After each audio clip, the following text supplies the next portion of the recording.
Hello and welcome. My name's Adam, and today we're going to be taking a look at Parks by Keymaster Games. Parks is a game for 1 to 5 players, where the players will take on the role of hikers making their way around America's national parks. Along the way, they'll be visiting as many parks as they can, taking photographs, and earning as many points as they can by doing those two things. At the end of the game, the person with the most points is the winner.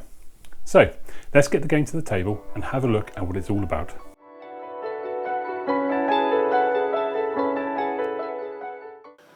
Right, here we have it, Parks, all set up, ready to go.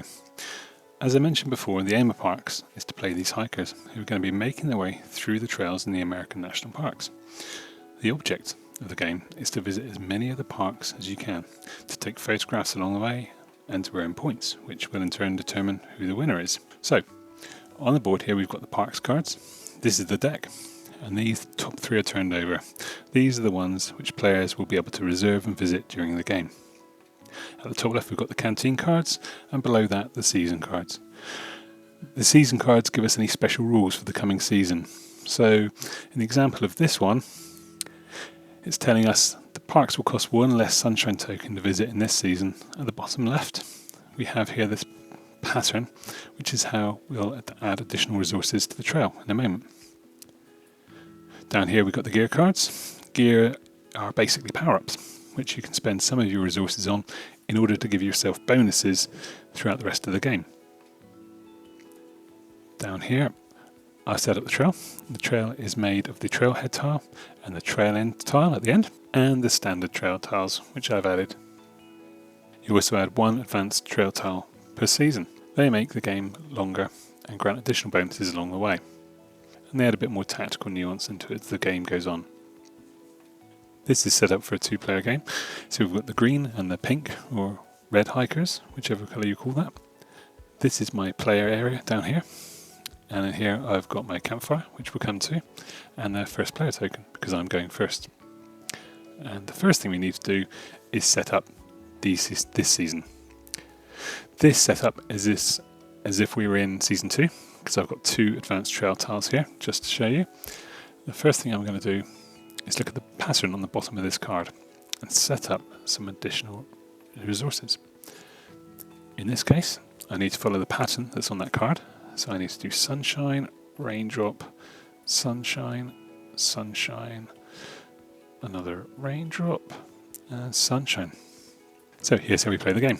At the trailhead, we've got 2 sets of hikers, mine and the red players. And on my turn, I'm going to move one of my hikers along that row. How many spaces I move is entirely up to me. I can move 1 if I wanted to, or I can move right to the end. I can move halfway, I can be wherever I like. The one rule for movement is that I can never move backwards. So once I've come here, I can never move back down the trail. And if I want to visit any other space where any other hikers are, well, we'll come to that in a moment. So for my turn, I might choose to move my player here, and when I do that, I immediately get whatever resources shown, and whichever action it is. On the bottom of this tile, in this case it's 2 sunshine tokens, and I add them to my player area, and because I'm the first player to visit this tile, I also get this additional one. That one's now gone, so anybody who visits that tile in the future won't get that additional resource. So you can see there's a bit of a race to come and get these at the start. The problem is, if you're racing down the trail, and someone's coming slower down the trail behind you, collecting any resources you might have missed.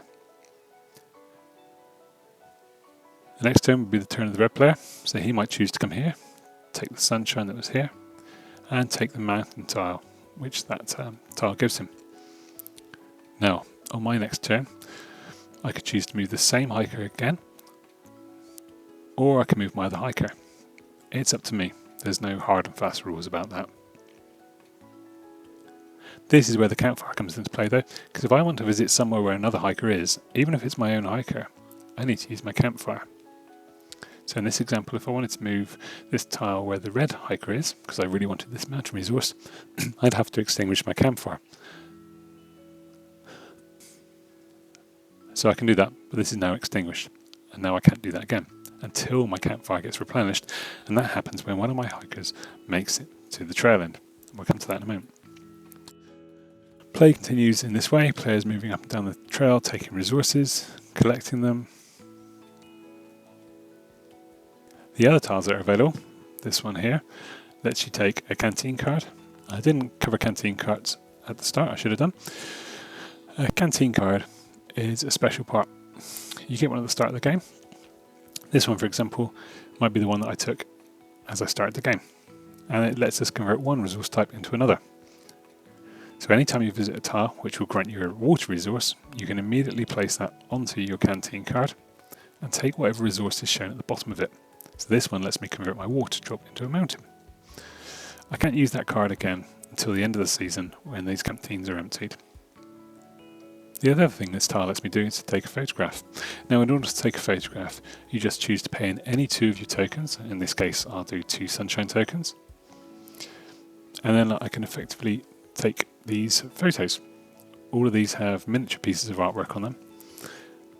And for every one I collect along the way, these are worth points at the end of the game. If I take a photo, I also claim the camera.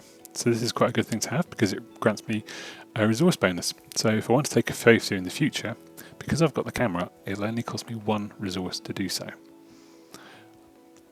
I also get an additional action at the season's end where I'm going to pay 1 more resource and take an additional photo. You might be looking at the photos and thinking, 1 point doesn't sound like very many. This is a game of small points. Small differences in those points can really dictate who wins and who loses. Okay, so we've played a few turns now and we're coming along to the end of the trail. And it might be that my hiker makes it there first. When we come to the trail end, there are 3 available actions. The top one lets me reserve a parks card. To do that, I look at the 3 at the top, I choose the one I'd like. I then put it horizontally in front of me in my play area. Now this one, I haven't actually visited it yet, but I've reserved it, so no one else can take that one from me. And when I do that, I immediately replenish the supply. If you're the first player there, you also get the first player token, which is this really nice enamel pin badge. And that means I get to move my hiker first in the next season. The second row down is for buying gear. Now for buying gear, what we need to do is to pay some sunshine tokens for the cost of each of these gear cards. It's up to you which one you pick, as long as you pay for it. First hiker here takes a 1 sunshine discount. So in this example, if I wanted this one card, it tells me that any park I visit in the future will cost me 1 less water drop to visit. I could pay 1 sunshine for that and put it into my play area. Or if I was the first player there, I get my 1 sunshine discount, so that costs me nothing. It's free. And that immediately gets replenished again. As many players as would like to come and visit these can do. It's just the first player there will get the additional bonus. The bottom row is the park action, which lets you either reserve a park like I did before, or the other thing I can do is to pay for a park to visit it. Now when I pay to visit a park, I can either choose any of the 3 up here, or pay for one from my reserve. So in this example I might choose to visit Mammoth Cave National Park. To do that, I pay my 2 mountain tokens. I've now visited this park, so these 2 points are mine. Play continues along in that manner, so players make their way up the trail, meeting together at the trail end, until there's 1 player left on the trail. That 1 player then is immediately moved to the trail end, where they'll take 1 last action from the 3 available. Now, at the end of the season, we've finished, so what we need to do is reset for the next season. So any resources that were not claimed go back in the box. We move all the players to the trailhead tile. And now we need to add in 1 more of the advanced trail tiles. So there's a stack of 5 of these to start with, and 4 of them will get used during the game because there are 4 seasons.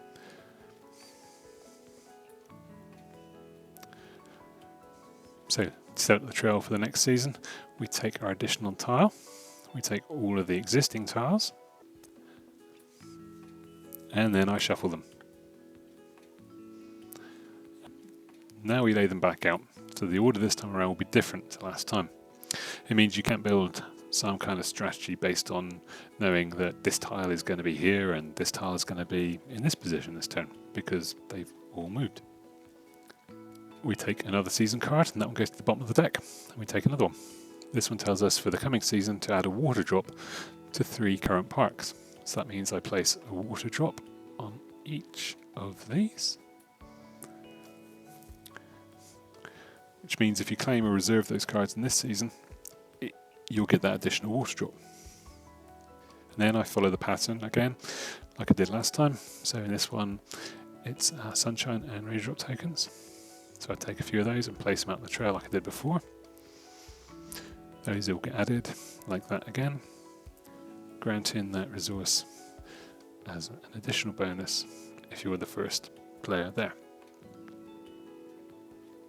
So players do this for all 4 seasons, jockeying for position down the trail, taking resources, taking photographs, and using their canteens.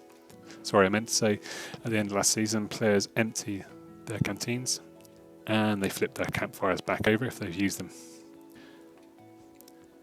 And players keep going down the trail like this, and the only things we haven't covered are the wildlife tokens.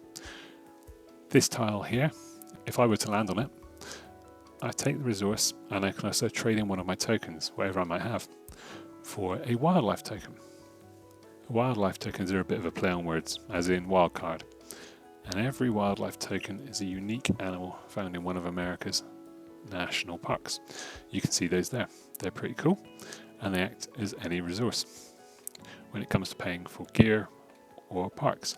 We play along until the end of the 4th season, and then we look at our scores. The score is made up of 3 things. First of all, we get the total on our parks cards. In this example, I wouldn't have done very well because I've only got one with 2 points. And then we look at any photos we've got. Those are all worth a point. And the player with the first player badge also gets an additional point. Then the only other thing that happens is the secret year-end scoring. Now at the start of the game, every player is dealt 2 of these year goal cards. And they vary greatly in what they show. They're dealt 2 in secret. They pick one. This one, for example, asks us to have 7 sunshines of gear by the end of the game, or 10 to grab either the 2 or 3 additional points. And this one says if I visit 6 parks that are worth 2 points or 3 points, I will get 2 points if we manage to hit 8. I'll get 3 points. So I might have picked this one, for example. The other one goes back in the box in secret, and nobody knows what each other's year-end objectives are. You can try and suss it out as the game goes on, and then play a little bit tactically, trying to claim resources other people might need, or trying to claim parks you think they might need. But it's a bit of a balancing act because you need to think about what you're trying to collect as well at the same time. So it's not easy.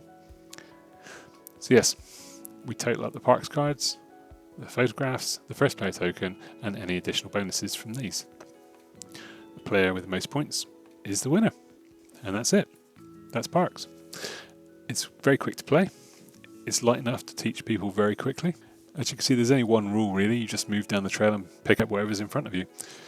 It's quick to put away, and the tokens are absolutely gorgeous. This enamel pin badge is really pretty, and all of these little individual wildlife tokens. I mean, they could have taken the easy way out and just made one, but they didn't. Each one of these is unique. The resource trays themselves are really beautiful. They're made by a company called Game Trays, and they look like branches because we're in parks, I guess. And that's it. That's parks.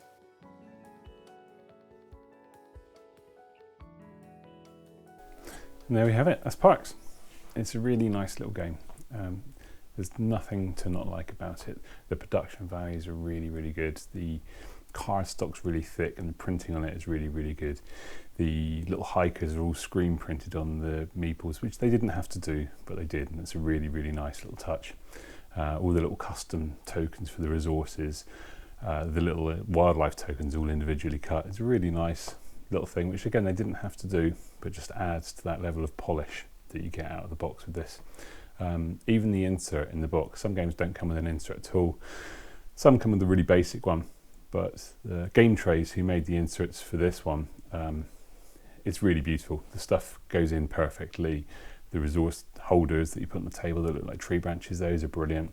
There's even a diagram on the side of the box which explains how to put it all away the first time when you've punched it all out, which is really nice. The artwork on these cards, again, is really, really nice. The cards are oversized, the park cards are oversized just to emphasize the beauty on them. And all of the artists who did the original work that was in the 59 Parks print series, they're all credited in the rule book as well, which is a nice touch. When it comes to playing it as well, there's a full solo mode in the box, so it plays from 1 to 5 players. That solo mode is pretty good. It uses an unused colour to act as park rangers, and they have their own set of rules and some cards to dictate how they move and their own way of playing. It's a beat your own score type of affair. They could, I think, have made a win-lose scenario out of it, because the park rangers do claim park cards or reserve them. They take resources off the tray, so that could have been done, but it doesn't really need it. It's not that sort of game. This is a very relaxing game. It's a weeknight sort of game, so it's the sort of game when you've had a hard week at work or looking after the kids or whatever it is you do, and you just want something that's going to take half an hour to an hour to play. It's lightweight, it's quick to set up, it's quick to put away again, and you don't feel like you've had your brain melted by the time you finish playing it, which is nice. It's a really easy game to teach and to play. You've seen that from the video before. The movement is really simple, the rules are really simple, the iconography is really clear and explains what to do. There's no massive comboing of huge points, you know, sort of scores you could count on your fingers and toes if you needed to at the end of the game, which again is a really nice little thing. Because it is so simple to play and to teach, and because it's so quick, and because the theme is so immediately likable for anybody, I can't think of anyone who wouldn't like a nice walk through the woods, that sort of thing. I think for a lot of people it could replace those gateway games they've got in their collection already. So the likes of things like Ticket to Ride and Carcassonne, Catan even, maybe not replace, but certainly add to that collection.